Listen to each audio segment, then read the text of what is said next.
Alright, ladies and gentlemen, we have arrived for ARC Formula 1 competition. It's the final round here at the Brazilian Grand Prix. We just had the stream for the AF2 race that concluded about 45 minutes ago. And that was probably race of the season. If this race gets too boring, you may want to just go and look at that stream instead. But, assuming it doesn't, we have AF1 on offer with almost the exact same number of drivers in AF1 as in AF2. Go figure. And we're on board with Ethan Fonseca, as he will be the first to... He was the first to start his lap in this session. And allegedly will be the first to finish his lap if all things go well. He's opted to skip right over the medium compounds and just go straight to the soft tires for this run, so this will actually be a relatively representative lap time of the session.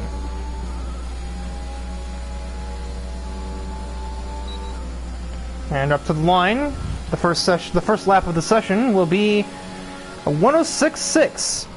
Already we're hitting the top speed. Jackson Ottman, where are you on intermediates?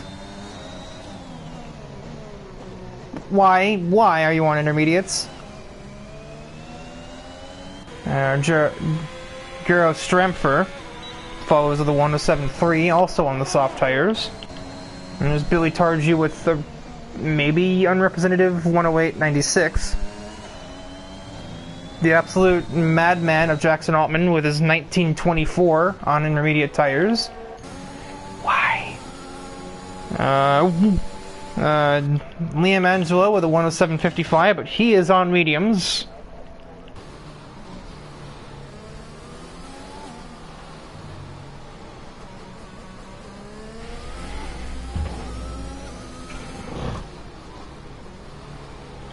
Isan Kwame is on a... well, he was on a lap. His rest is drained and his lap is now invalid, so scratch that. Tristan Adams ran a 101... what? 108.18. There we go. Too many 1s and 8s for my brain to comprehend.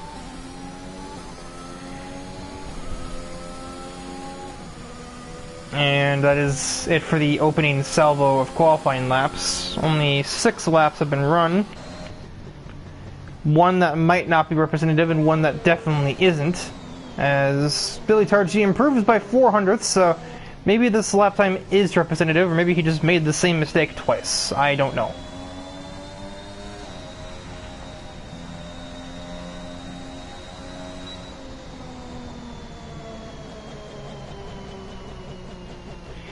Usually if you want to run a filler lap, you run on the mediums. I'm just saying.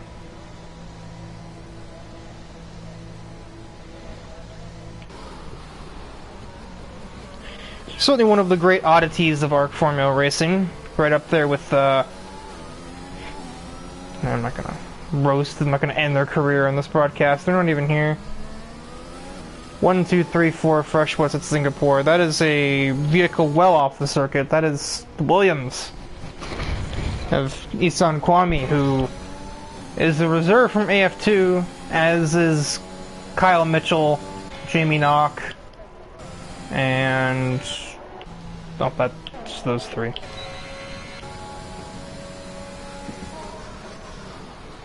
Kyle Mitchell begins his lap. He encounters Gero Strempfer, who manages to get out of the way by taking to the runoff, turn 2. Jimmy Knock decides he doesn't want to take a lap right now. That is too much curb, and that is invalidated.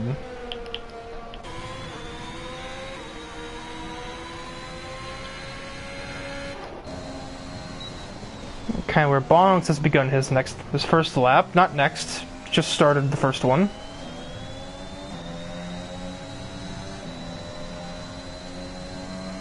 He's on the mediums, so this won't be the ultimate pace from the AlphaTauri driver here. Based on his top speed, he's not even on the ERS. That's why I'm like, is he running high wings? No, he's not using the battery, so this isn't really a meaningful lap either. It'll be even less representative than it already would have been on just the medium tires alone.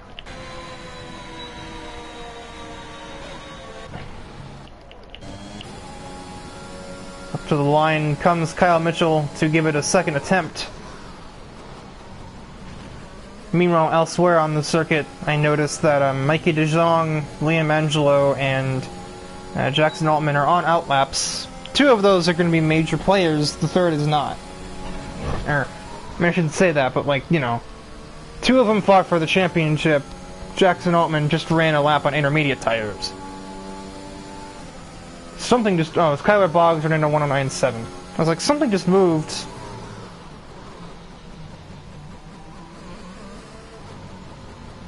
Why does that do that? I don't understand. Abdul Rahman Al-Hazmi, with the world's longest name, runs a 101.8. What? A 108.11? Oh my god, Riker, please. A 108.11. I'm having a meltdown. As the AF2 reserve, Kyle Mitchell heads up to the line. It will be a 107.5. Not quite what he ran for his AF2 qualifying, but pretty close for the first try. Outdoes his teammate for now, but Liam is making his way through the middle sector, and he is up by a considerable amount to the point where he might... No, he won't be qualifying. He won't be contesting pole with this, but he'll be probably front row. Very close to contesting for pole, 106.78. 10th and a half off pole, comfortably in the front row.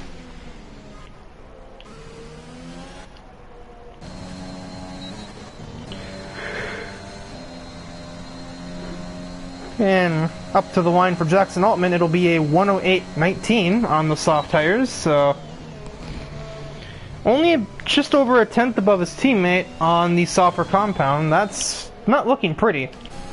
Mikey DeJong hits a 107.16.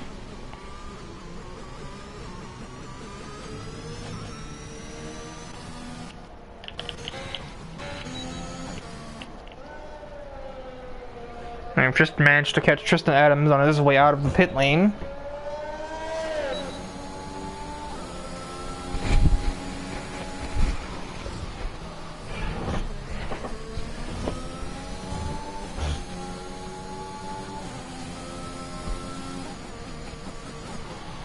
Also, Ethan Fonseca is on an outlap, as is Jamie Knock. Billy Targi is on his lap, so we'll place the camera upon him as he makes his way around.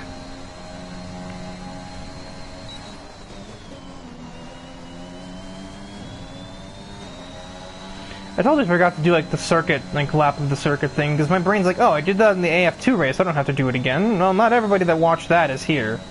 Or not everybody that's here watched that. So we'll do that with either Tristan Adams or Ethan Fonseca's laps around. That's a lot of grass, Tristan. As Adams reaches the line to begin his lap. Trail braking for turn 1. Don't hit the curb there, you may spin. Don't hit the curb here, you'll get invalidated. Turn 3 doesn't really matter unless you're in wet conditions. Up towards turn 4, and it's a pretty standard corner, but this is the best passing zone on the circuit, based on a variety of factors. Easy to extend too much there, or cut in too early. Up to 6, it's a double apex corner, but you have enough downforce to kind of hold the inside through the whole thing, if you choose. 7's a pretty standard low-speed turn. 8, mind the oversteer on the exit. I believe that's turn 9. Just don't go too wide on the entry or you'll miss. That's a brave line from Adams, running over that much curb downhill. That'll usually snap you around. And then the final turn, basically just watch the exit. Good car likes to push out there. And Tristan Adams on the tour guide lap will manage a 106.90. Meanwhile, as I was taking us through the lap, Gero Stramfer ran a 106.7. This guy has joined the session, and I'm going to have to look through the Discord to find out who it is, because I don't entirely recognize that name.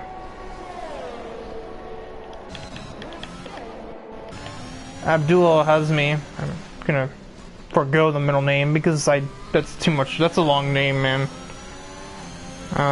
He is making his way through the middle sector on his qualifying time.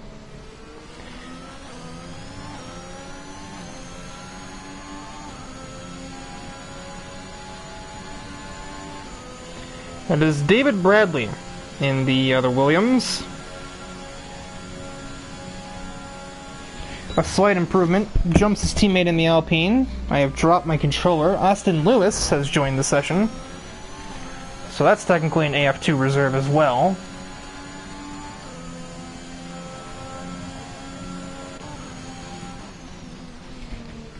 The top half of the field's pretty close. Once you get below 7th, though, it's kinda ugly. It's pretty spread down there. Although Kyler Boggs probably about to join the second half of the field as he's running us a lap on soft tires. I didn't catch Sector 1 timers, so we'll have to see what he does if he makes it through the middle sector without invalidating the lap.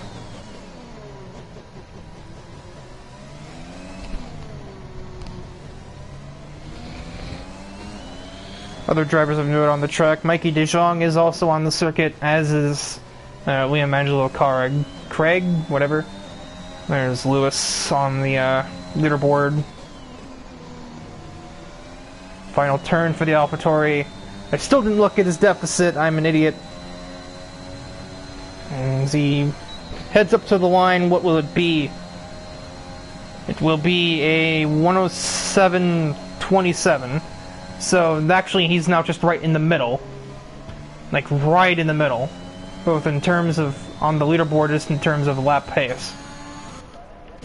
De Jong has invalidated his lap. And he will duck into the pits for new tires. And also, I guess Liam Angelo wasn't actually on a lap.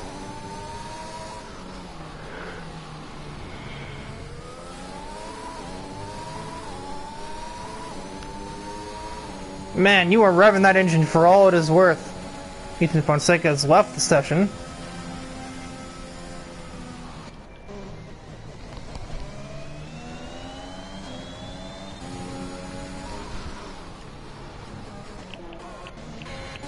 A lot of outlaps going on. I was told in the Discord that cars that join late aren't allowed to make laps.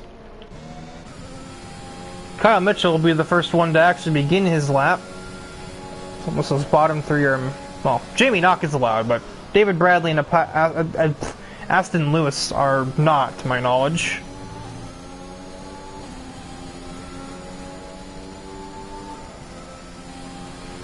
Kyle Mitchell is on his way. He's just through Sector 1. He's a little bit up, but that's only 3 corners out of the, like, 12. Up towards T6. I really should have looked up a track map so I could actually figure out which corner was which number, so I can just stop estimating. But why would I ever have a good idea?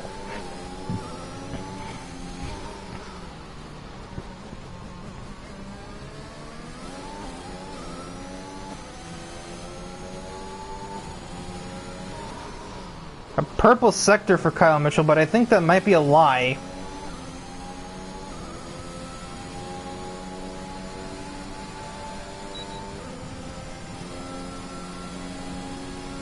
In goes that Red Bull, that must be David Bradley. It's a 107.39 for Kyle Mitchell, a small improvement, but no positions gained, ultimately. What have we seen for Jackson Altman?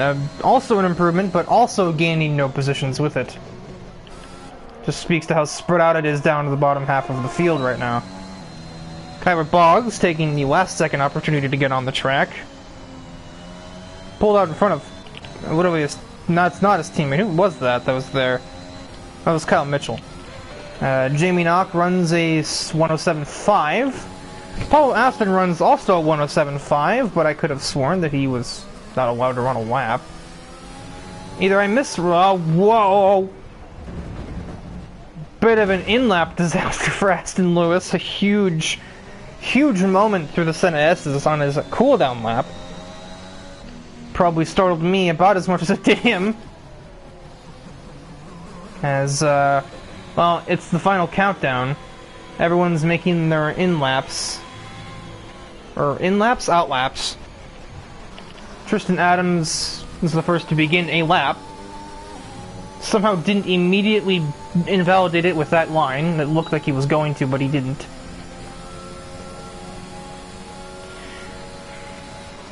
A purple Sector 1. Aston Lewis retires.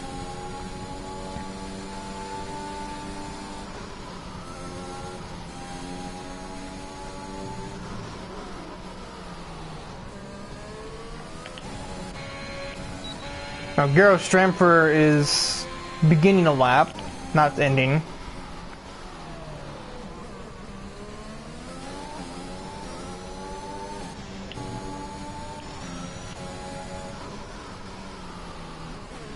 Fonseca, not being in the lobby, wasn't allowed to, wasn't able to defend his pole, so it's open for anyone who can take it right now. And based on what I've seen from this lap from Adams, I think he will be able to do exactly that. Nope, a 106.86. I don't even know if he gained a position on that. No, he didn't. So now I'll ride along with Liam Angelo as he makes his way up towards the finish line. And he'll be next. Out of battery completely, so that's going to drop his lap a little bit, but it doesn't matter. That's 106.59. That's provisional pole. Garo Stramper has disabled himself from the lap. Meki De Jong, a 106.84, no improvement for the, well, a small improvement for the other Alpine, but gains no places on the grid. Jamie Knock runs a 107.28 at the last breath.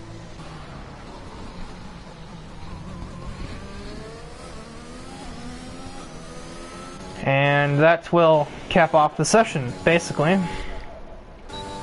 Once he crosses the line and the pit garage receives the Alfa Romeo, that'll wrap things up for qualifying for the final round here in Brazil.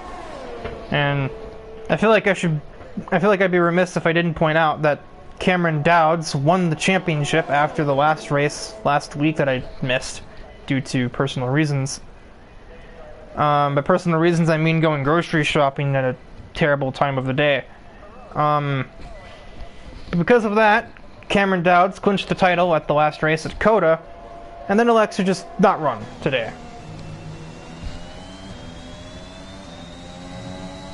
The bag is secured, and he no longer has any attachment.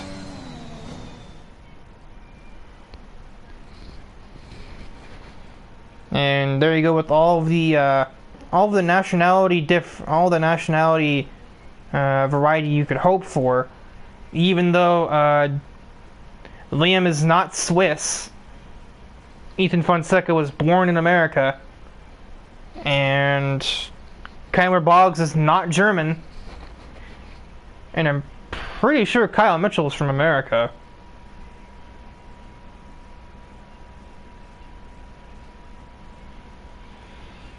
Ultimately became a much closer qualifying session near the end. First to 12th, only separated by about 1 1/3 seconds. And then there's just Williams at the bottom that's, I don't know.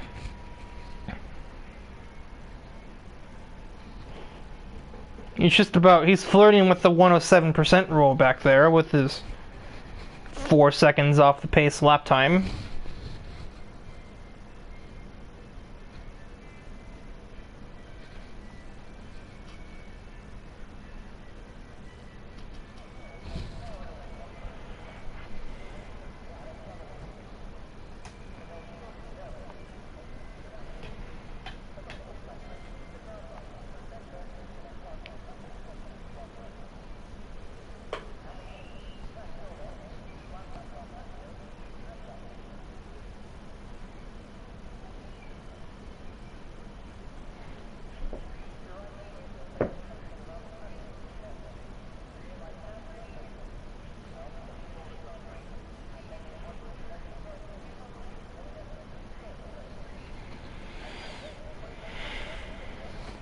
During these last few minutes of quiet to let my throat recover so I'm not coughing through the whole race.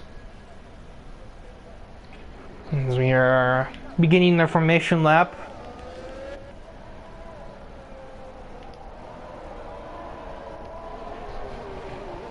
I'm gonna go through the grid order. Liam Angelos stole pole at the end of the session.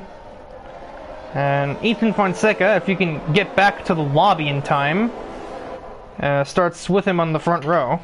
The literal first lap of the session almost held out to take the pole.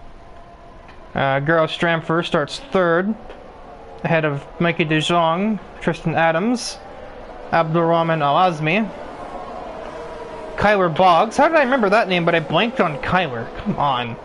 Jamie Knock, Kyle Mitchell, Aston Lewis, Jackson Altman, Billy Targi, Isan Kwame, and David Bradley round out the rest of the grid. If you look at the tires everyone is starting on, it's mostly soft tires up and down the grid, except for the two Red Bull cars have both decided to start on the medium tires.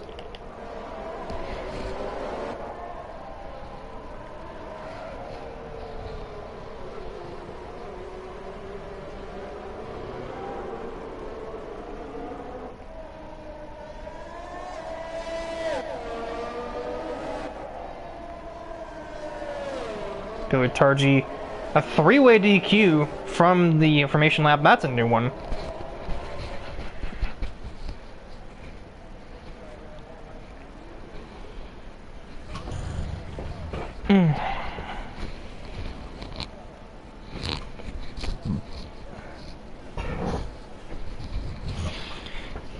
Comfortable in my seat. Get ready for another 36 laps of Formula 1 racing.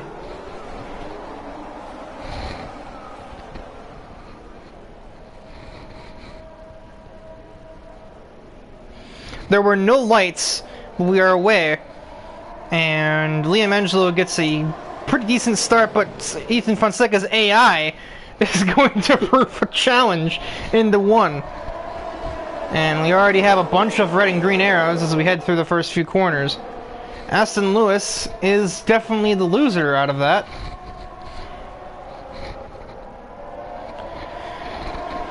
And another move back here. Kyle Mitchell too wide with Jamie Knock heading towards turn 6. Kyle Mitchell, one of the main participants in the 4-car battle for the win in AF2 earlier, so he's probably used to seeing that kind of sight. Cars going too wide into turn 6. It's not easy, but it's aesthetically pleasing when two drivers can pull it off. I'm beginning to wonder if Fonseca has an invitation back into the race, or if his internet has just absolutely died.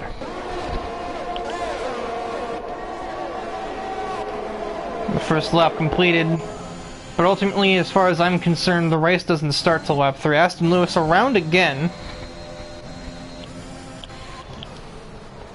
as Kyle Mitchell gets ahead of Fonseca's AI.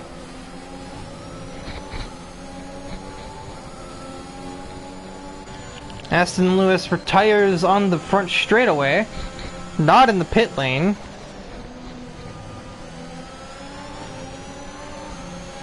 But the game doesn't bring out a safety car for it, at least not yet.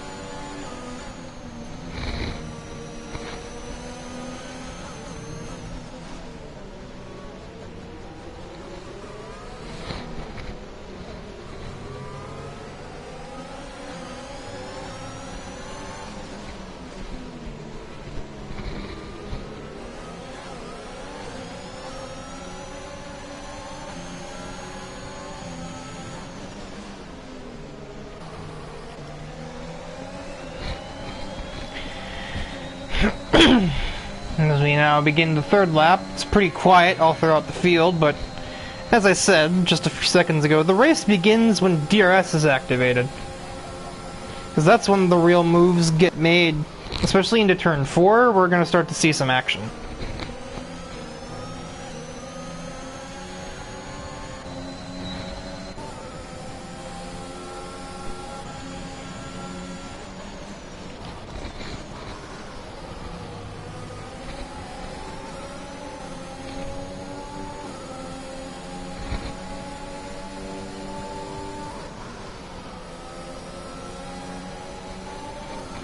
It's all processional order through lap 3.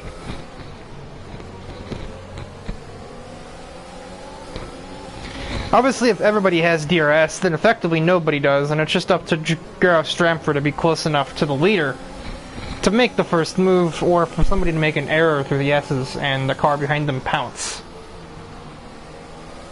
But once that starts, everything is going to start to basically be an automotive avalanche of overtakes. And you may just have the first example of that right here. Never mind, Stramford decides against it at the moment, but Liam still locks up.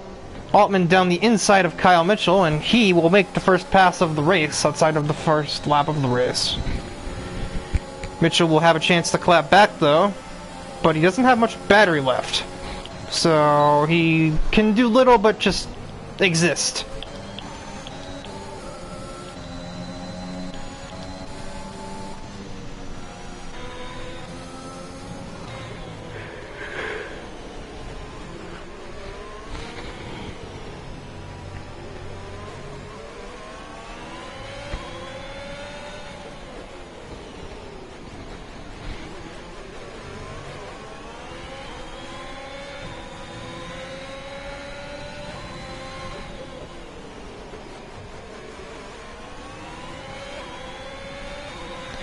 How about on this occasion? The top three will have pretty much a fully charged battery, so if there is no overtaking here, just out of indifference.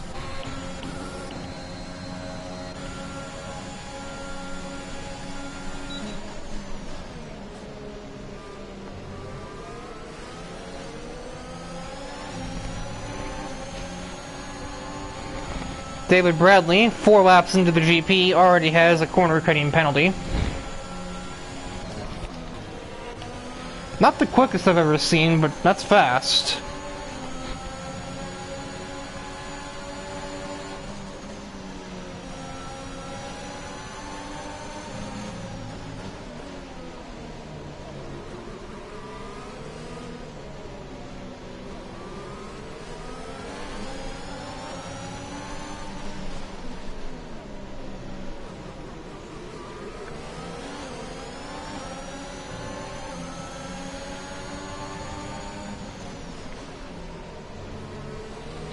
And go back up the hill, heading back down the front straightaway. De Jong's got the battery pushed for a second.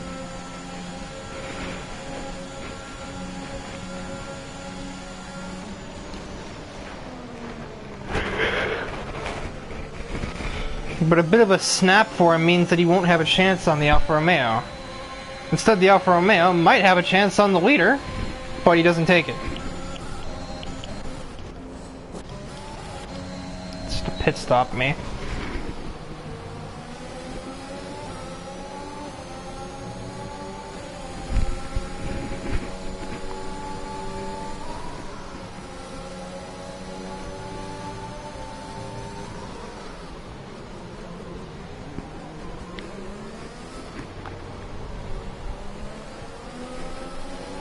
Isan with his first penalty.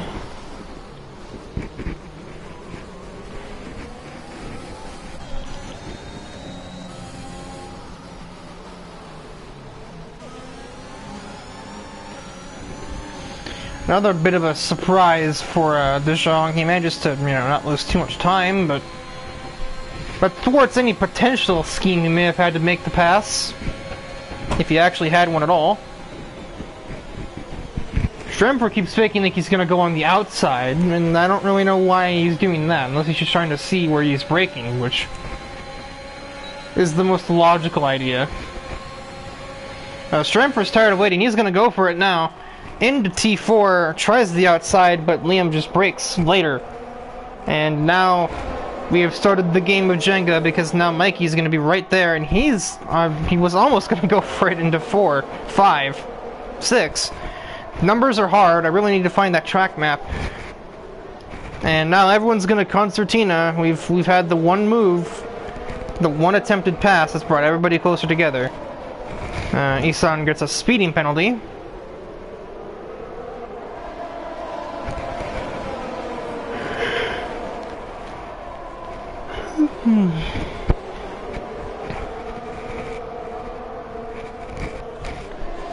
How about this time? What are we saying now?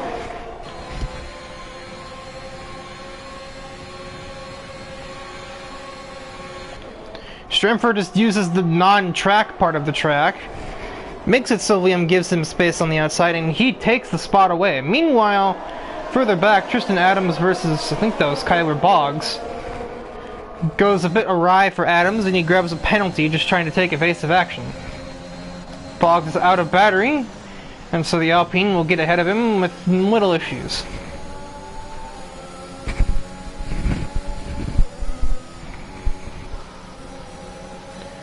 And as the ghosted insect one, the Williams gets out of the way. I think I botched the name, just aborted there.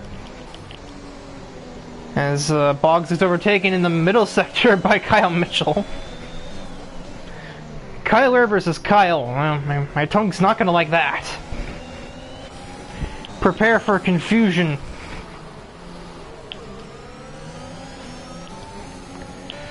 Strimford definitely made good on his escape plan. He's got a pretty healthy gap ahead of Liam.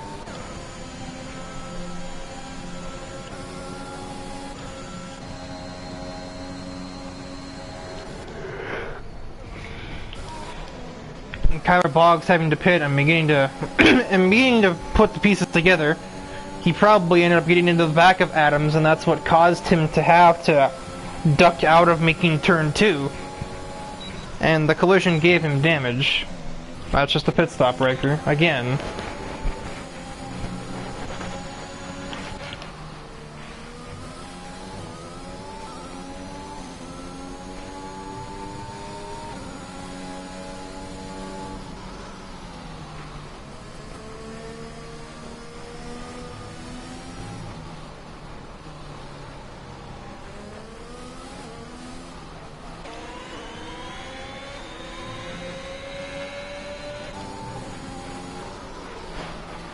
Head of the last turn again. A bit of a lockup for the Mercedes driver. Probably won't matter too much in the grand scheme of things. It never does.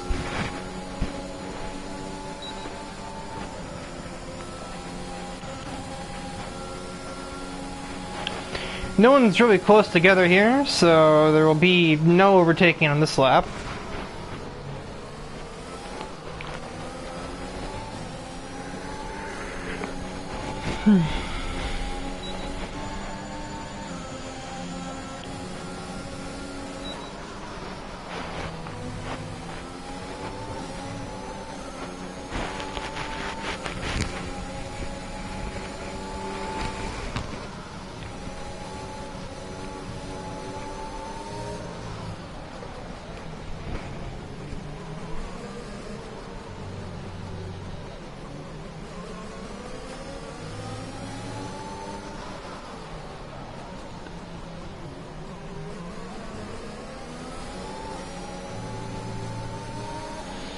That curve is sketchy. I don't know why you're using that.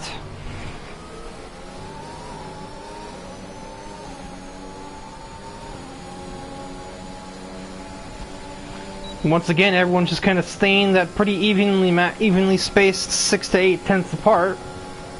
And that's too far away to make a pass. Another lockup from the Mercedes.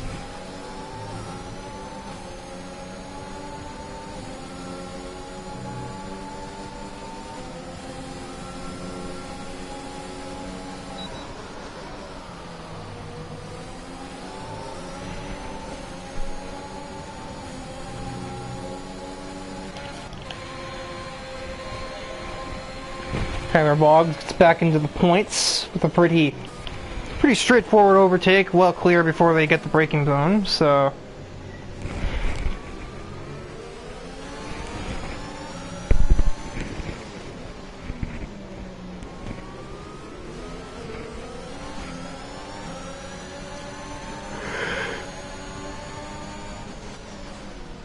I can't quite explain to you why I'm yawning, really.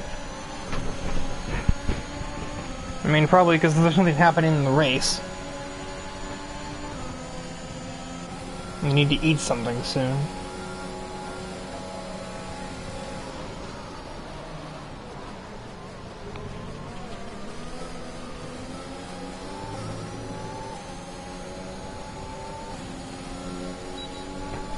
Not close to the Alfa Romeo on this occasion either.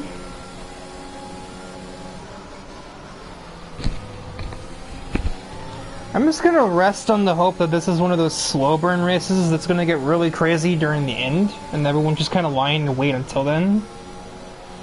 But if the race stays spread out like this the whole way through, it's not gonna be fun to try and commentate over.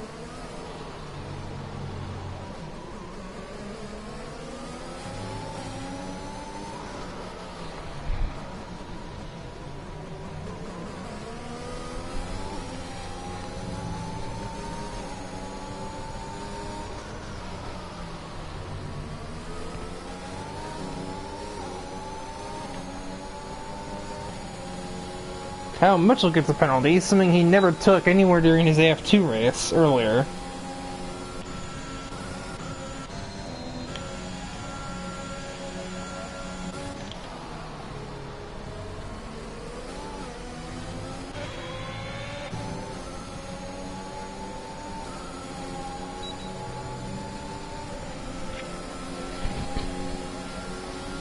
Still not close enough to the Alpha.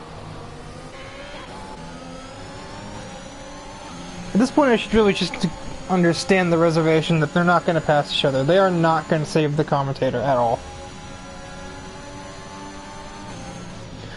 My hope was that with the champion, like the confirmed champion not even in the race, that everybody would just be throwing things at the wall until one stuck, but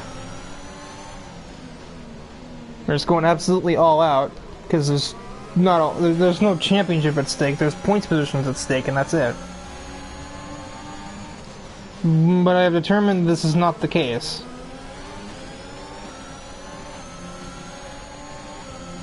Let's get everyone's in that magical 6th to 7th, 10th range, so there'll be no overtakes.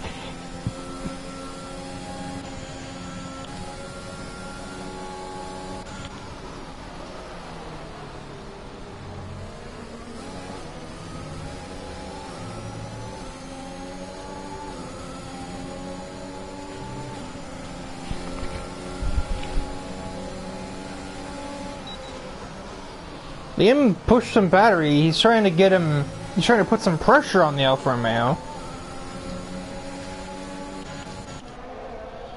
The first pit stops have taken place. Jackson Altman and Kyle Mitchell among them, as is the Ethan Fonseca AI.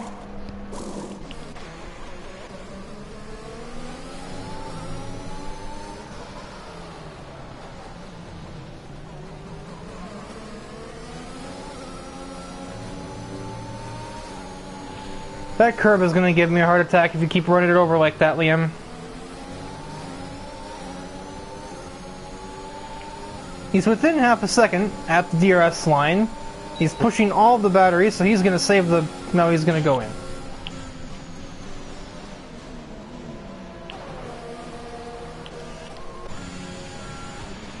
Now, Osmi and Stremfer stay out, while the other cars in the lead pack do not.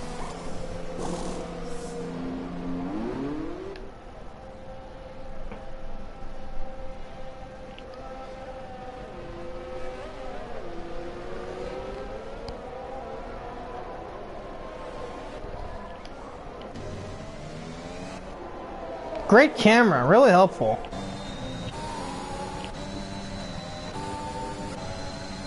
Adams will get just ahead, not by much. Actually, no, that is quite a bit ahead, never mind.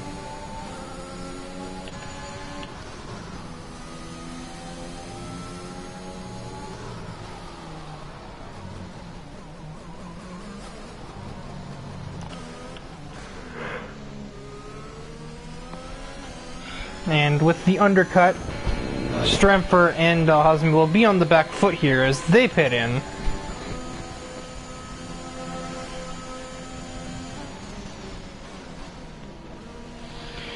Now Hosmy barely avoids a speeding penalty. I thought he was doomed right there.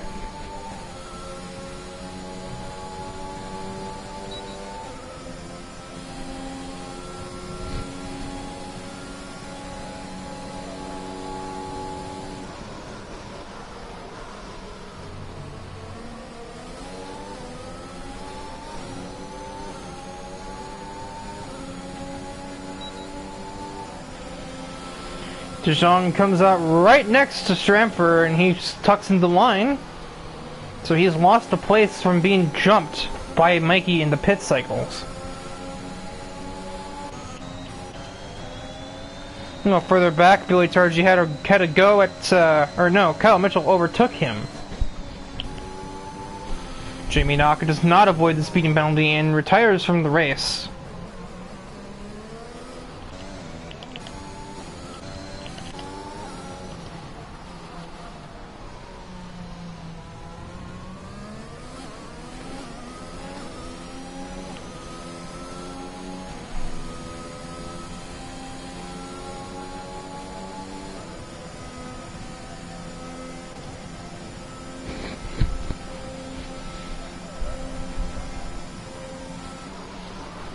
Liam grabs the fastest lap. That was really confusing to look at because of the way that the lapped car went into the corner.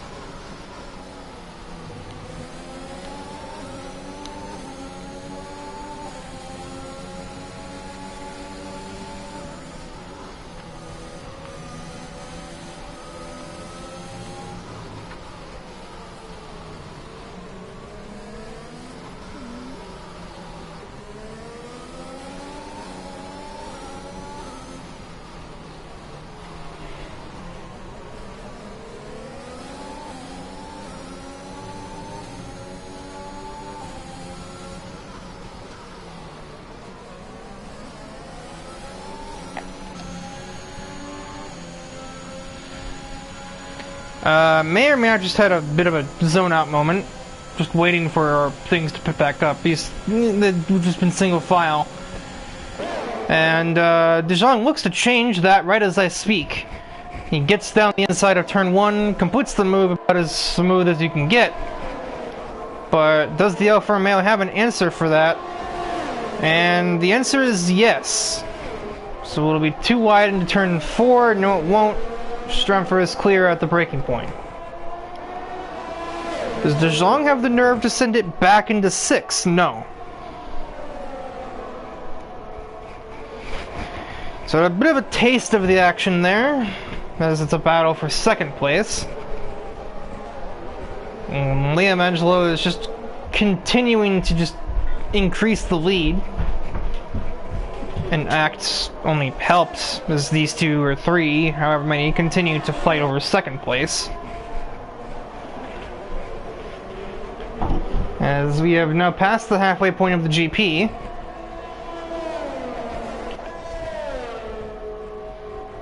Well, now we've officially passed it.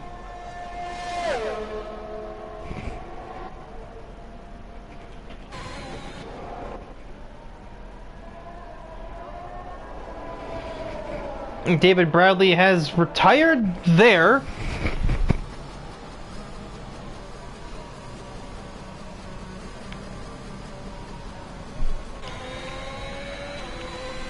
It's definitely a manual retirement, if not an intentional retirement.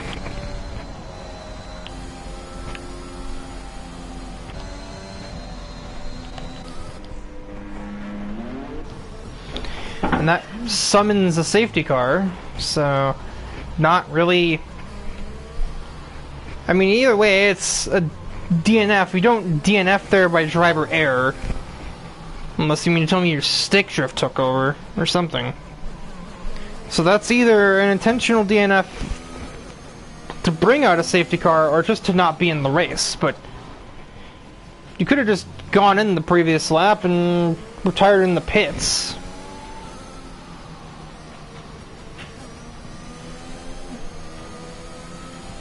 So, I'll get to look into that later, especially if the safety car has any lasting effect on the race. But it has certainly squandered any lead that Liam Angelo has developed over the last few laps since the pit cycle, as De Jong and Altman pit in for presumably fresh soft tires, which will be good for the first 8 to 10 laps, but eventually their wear will catch up and the mediums will end up being the better tire again. And that is in fact what they are doing. And Billy Targi on the hards, I'd kind of question that.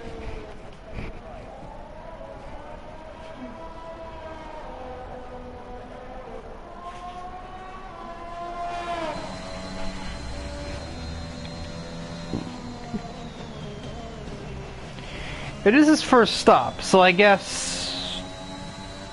Well, no, because that's not a mandatory tire thing. You could have gone to the mediums either way.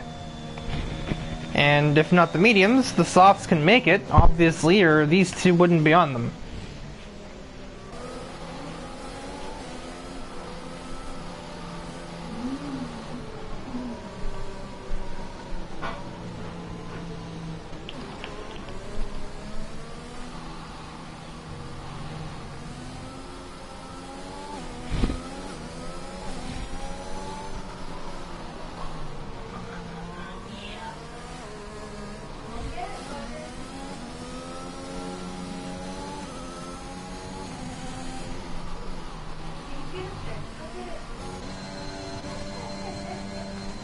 As now Targi realizes that he has made an error, he will now pit in and get onto the correct tires. After he serves his stop-go from speeding in the last time around.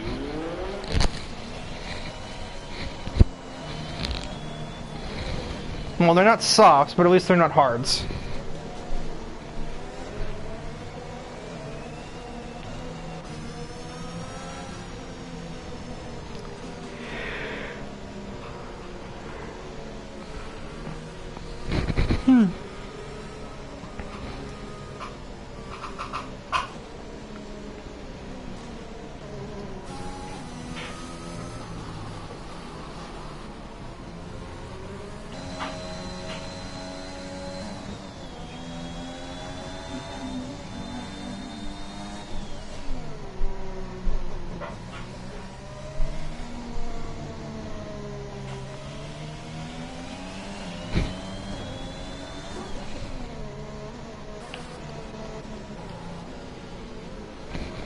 As the safety car will not go in on this lap.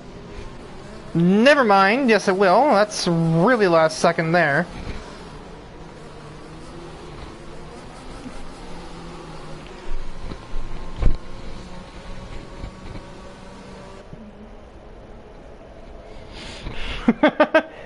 There's nothing here. There's something here. As he peels out and off he goes.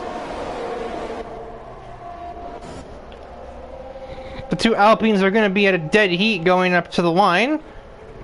De Jong outbrakes him, but has to back out, or else he just dives Kyle Mitchell, and that causes some damage to Jackson Altman in the process. It's a bit of a good old concertina effect, as they would say. Boggs gets ahead of Hazmi into turn 4.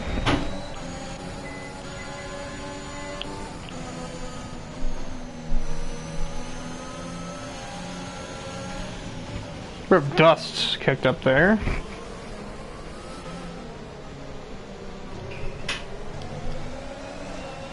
De Jong and the AlphaTauris are definitely the ones to keep your eyes on here, as they're on the soft tires. So they have the X factor right now.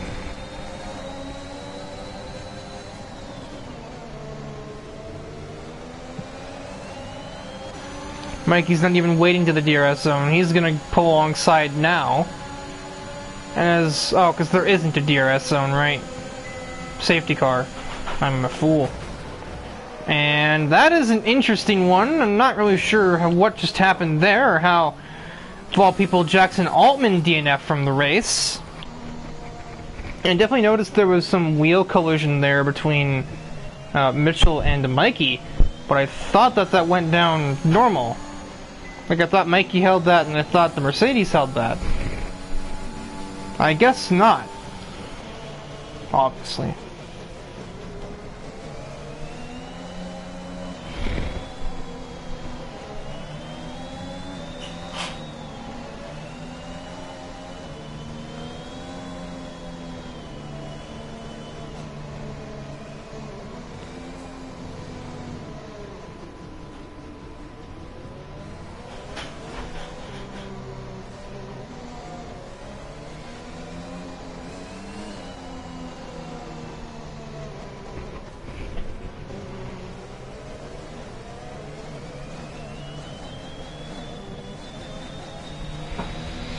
So we sit under yet another safety car. I feel like now would be the prime opportunity for one of the top 3 drivers to go in and get their own soft tires. And that's exactly what Liam does. And the other 2 will definitely be following suit. And so De Jong inherits the lead.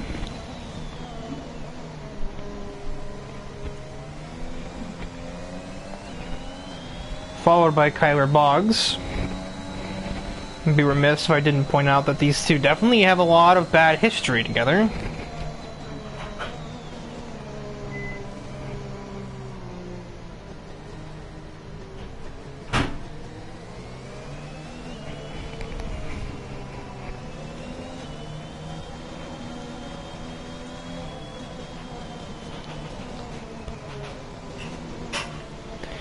Altman, despite DNFing, will actually still get a point out of the race, as Isan Kwame just DNF'd for no reason. I didn't actually see where he was.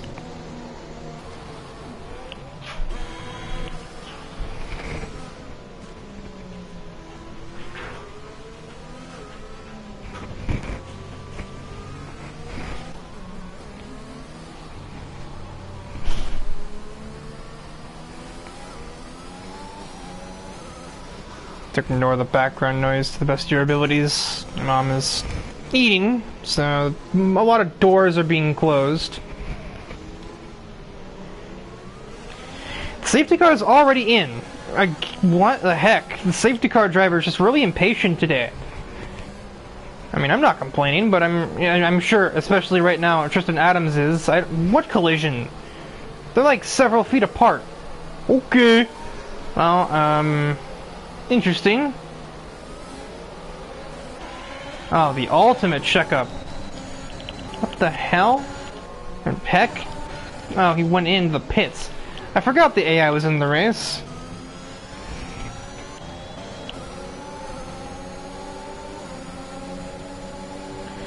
I was reacting to how Kyle Mitchell was in the lead when I knew darn well he wasn't.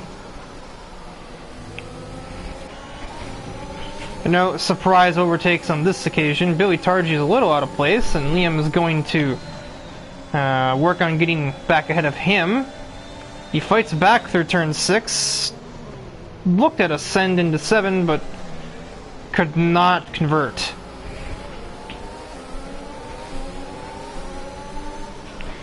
Tristan Adams with what I expect to probably be an absolute lie of a time penalty, because I never even saw them near each other close enough to have had a collision. Stramfer muscles his way ahead of the Red Bull, and some interesting lines. Adams may not be able to do the same thing right now with some slipstream assistance for the Red Bull. The pullout anyway, he has to use a lot of his battery to get it done, but he is ahead of the Red Bull. A head bull, if you will. Al-Hazmi next in line. My mom heard that.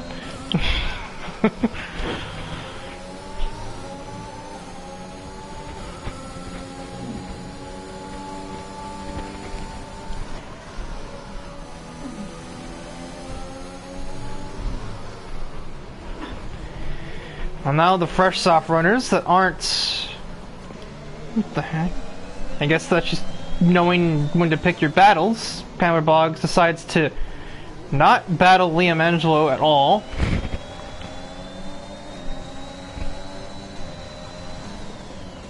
Probably more conscious of his tire wear than anything. And also just knowing the fact that, well, Liam was leading the race earlier, so... I think he might be kind of fast. There goes Al-Hazmi ahead of the Red Bull.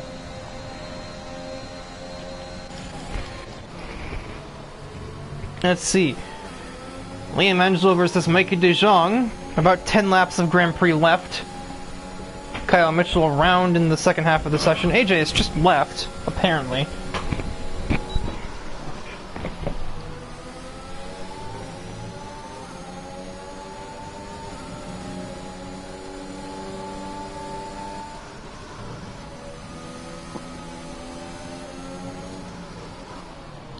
Kyle Mitchell retired, and that's not in the pit lane, and there's another safety car. Just intentionally driving himself into the wall, like I partially suspect David Bradley of doing.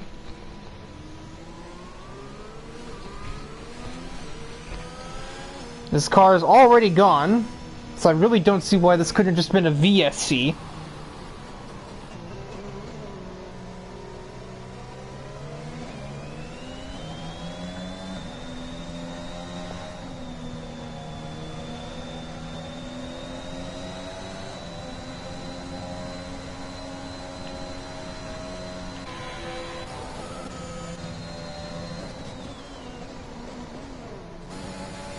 Targi boxes.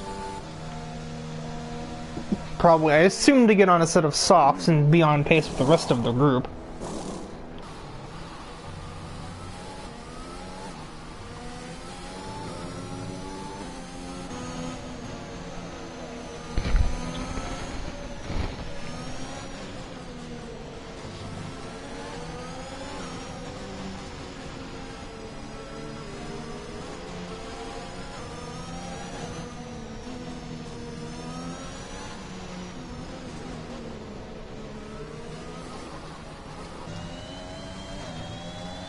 Based on previous precedents set by the safety car driver,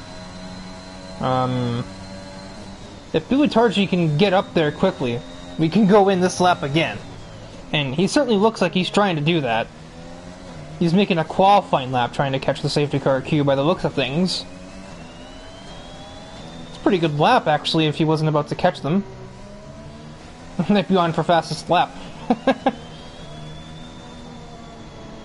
And what do we say?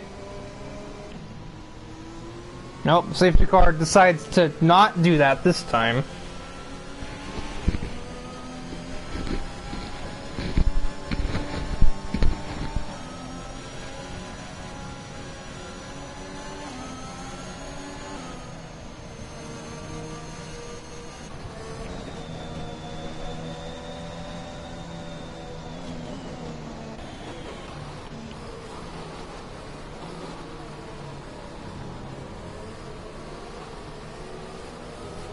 As it looks like Mikey's about to pass the safety car up there.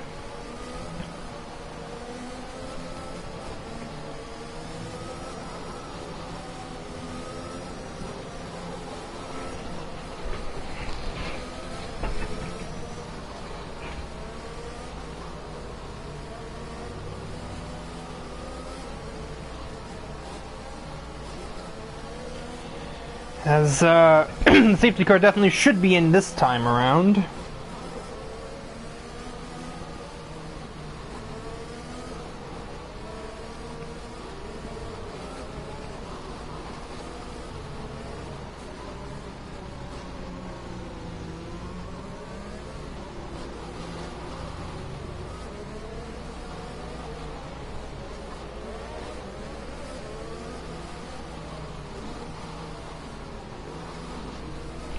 Oh, my nose just...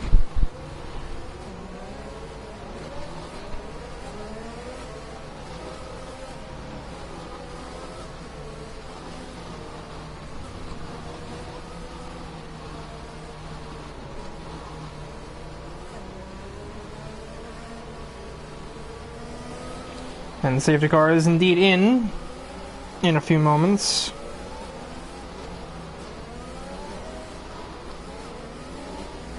And we are definitely not holding much of a consistent speed here by the looks of things, although that said, Mikey is doing 70, so... And he is off. Boggs was ready for it, Liam possibly wasn't, but Boggs is retreating.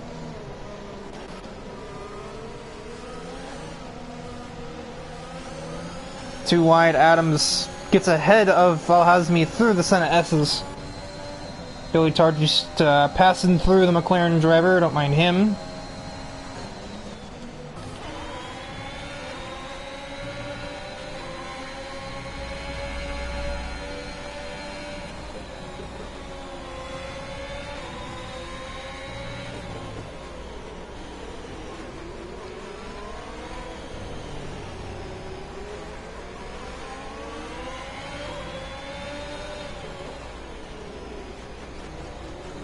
I should be looking at the race and not incident report. That's on me. Professionalism. What is that? Anywho, under the events at hand, DRS gets enabled now, but Liam is not waiting. He's gonna push all of the battery, and he's gonna get clear. And also, DRS is not enabled. I don't know how to count. I need to go back to Sesame Street. Liam's gonna take the lead now. I'm not waiting for DRS to give him the chance. And with the fresher tires, if he can pull out a decent lap here, he might just be able to get away from De Jong altogether.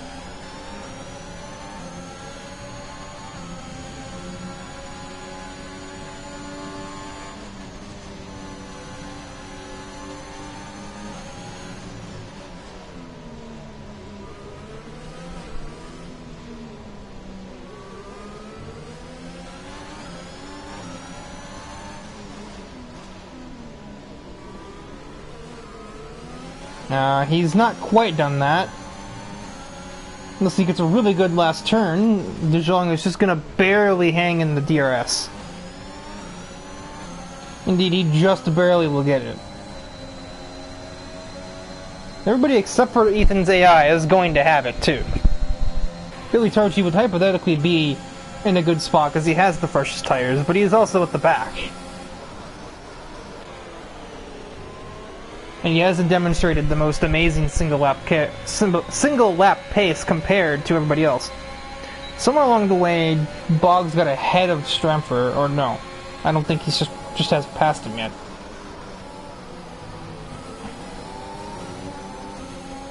Around now, De Jong and Boggs will probably begin to have some tire problems. Here we have 5 to go. So, Strempfer and Adams will soon be at their doorstep. Well, actually, Strempfer's been there for a while now.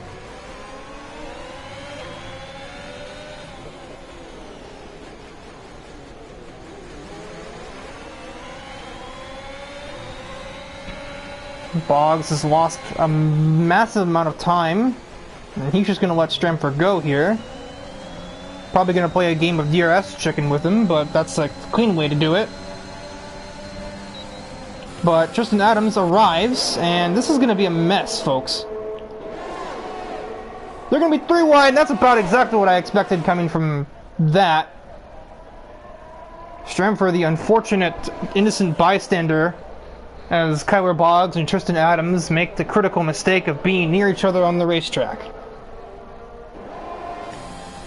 Seriously, those two could have an anime made about each other. They have had so many revenge schemes it looks like a Batman film. Tristan Adams survives, but with a lot of wing damage. And we have yet another safety car, which will have to go in at the end of the next lap. No ifs, ands, or buts about it. Does anybody get new tires? I'm sure Mikey is probably considering it right about now. But on the other hand, the safety car being out does mean that he can manage these ones a little easier.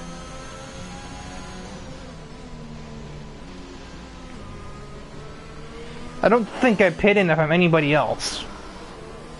Other than Tristan, who doesn't have a choice because he just lost most or all of his wing.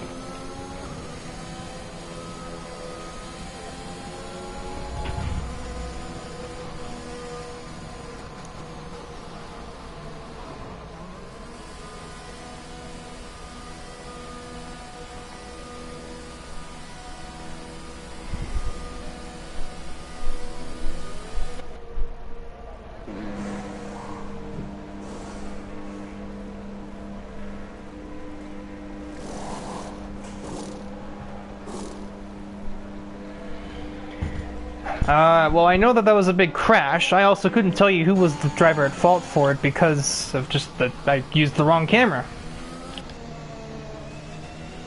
I'll be able to look at it later and tell you, but right now I have no idea. De Jong, in fact, pit in, so fresh tires was far too much of a temptation for him. We can get back to 4th pretty easily because he's just going to have to pass an AI. I don't know, because we're not going to get DRS till the end of the before the end of the GP. So I don't know if you can get any more than that. Billy Targi still has overtake activated, despite being in the safety car. I'm not really sure why that's the case.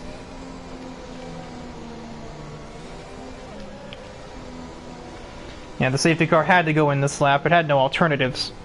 It has to leave at least 2 to go.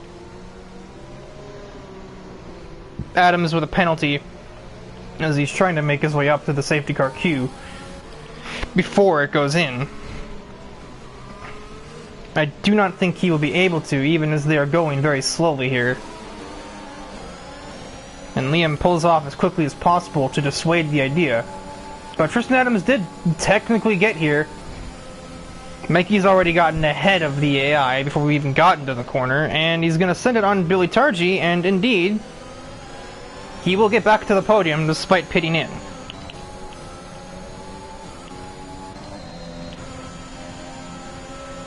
Team orders allows me to let this team owner go by.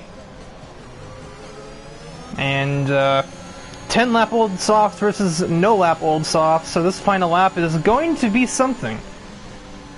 Liam Angelo must make 2 defenses, one into turn 4 and probably one into turn 1.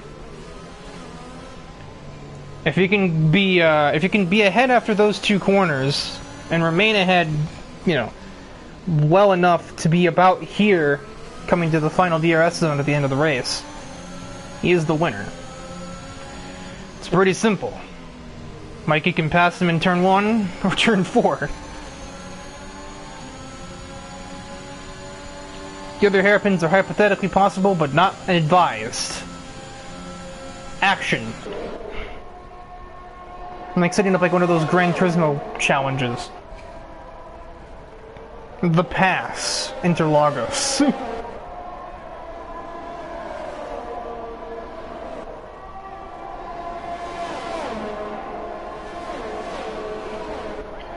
Mikey didn't really have a run into 4, so that might actually have been the win for Liam, unless he gets really good corners through the middle sector and just catches him off guard entirely.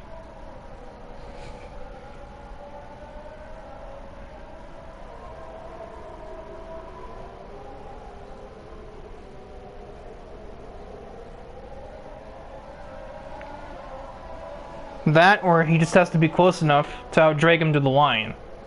It's a terrible exit. Liam just parked the bus in the middle of that hairpin. It is going to come down to the front straightaway. It's going to be a drag race to the finish. Both of the... no. There's no DRS. Slipstream versus more battery life. But it's going to be Liam Angelo Carrig who takes the victory at Interlagos. DRS activated a day late here. That's about how I feel, Tristan. Nah, that's about how I feel.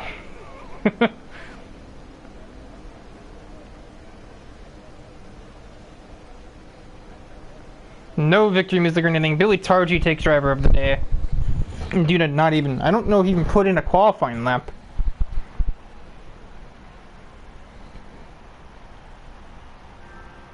This Devin Butler apparently is the winner.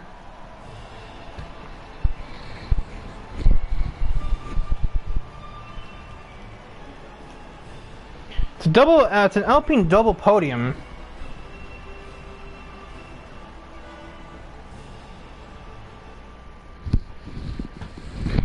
But Mercedes takes the win regardless. Tristan Adams 4th.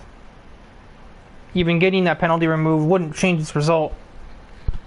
Billy Targi 5th, and the last of the running drivers. Technically, we want to count Ethan Fonseca's AI, but he's not going to get anything. So basically only 5 finishing drivers out of a race that started with 14. And that'll wrap up the season, ladies and gentlemen. We have about a month off until the release of F1 22, We're EA now, we're not Codemasters. We take the 20 out of the name because we're lame and boring. You got about a month off, pretty much ARC in general. So it may not even be me broadcasting at that point. Who honestly knows? But whatever the case may be, until then, signing off.